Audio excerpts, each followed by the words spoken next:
The Stonecutter and His Wishes. Once upon a time, lived a stonecutter who would go to big mountain every day and cut out slabs for houses. He was a very careful workman and had plenty of customers. For long he was happy and content. In mountains dwelt a spirit which appeared to Stonecutter and asked him if he want anything. At that time, Stonecutter didn't had anything to ask for. He left without wishing for anything. One day, Stonecutter carried stone slabs to a rich man's house and saw there all sort of beautiful things. He thought to himself, "Oh, if I were a rich man and could sleep in bed with silken curtain, how happy I would be." Just then Spirit answered him, "Your wish is heard. A rich man you shall be." At sound of voice Stonecutter looked around but could see nobody. He thought it was all his fancy and picked up his tools and left. When he reached his place, where he lived, he stood still with amazement and saw that his hut was changed to stately palace filled with splendid furniture. Servants were greeting him at door. He was overjoyed with it and soon got comfortable with new life. One morning, Stonecutter was peeping through closed blinds of his palace to see what was going on in streets. He saw a carriage passed by, drawn by servants. In carriage sat a prince, with many servants around to serve him and care for him.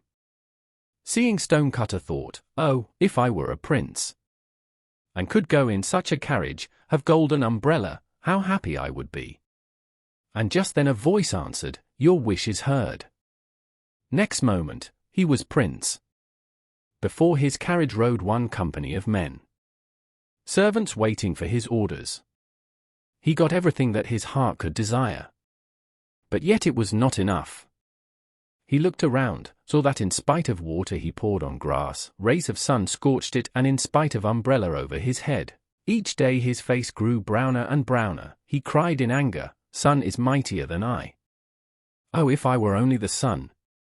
That moment, Mountain Spirit answered, "Your wish is heard." And Stonecutter was now sun and felt himself proud in his power, but in short time, he began to grow tired of his might.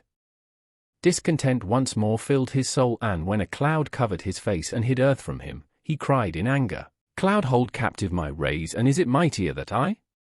Oh, then I wish to be cloud." That moment he became cloud. After days and weeks of rain, even after towns and villages were destroyed by power of rain, Mountain remained unmoved. He was amazed and cried, "Is rock mightier than me? Oh, if I were mountain." And that moment he turned into mountain and gloried in his power. Proudly he stood, and heat of sun or force of rain could not move him. He thought to himself, "This is better than all." But then one day he heard a strange noise at his feet. When he looked down to see what it could be, he saw Stonecutter driving his tools into his surface.